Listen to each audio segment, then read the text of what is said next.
All right, so in your packet, you have our introduction to 3D shapes and our 3D shape definition.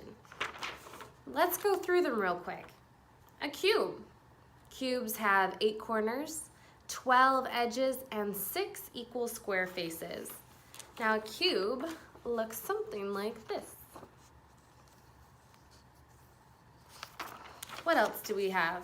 Our next one is a rectangular prism or a cuboid. Rectangular prisms have 8 corners, 12 edges, 6 faces, and the opposite facing sides are the same. Now a rectangular prism looks something like this. Then we have our sphere.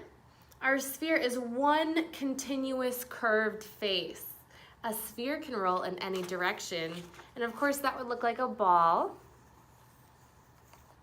Cones are right here. Cones have one curved face and one circular flat plane. Our cone would look something like this.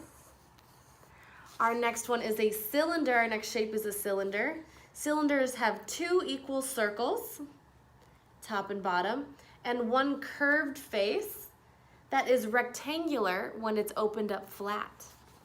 And our cylinder is right here in the purple. Next are our triangles, our 3D triangles. Our first is a triangular prism, pyramid. Triangular pyramid. Triangular pyramids have 4 triangular faces, one which is at the base or the bottom. If each triangle face is equilateral and equal in size, it's called a tetragon. Our next one, and that's a triangular pyramid. We don't have one on this picture.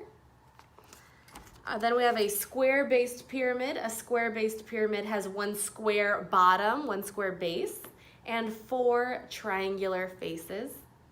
And then our triangular prism has 2 triangular faces and 3 rectangular faces. See, that one is right here. We have 2 triangles, 1 on each end, and then 3 flat rectangles that make up that triangular prism.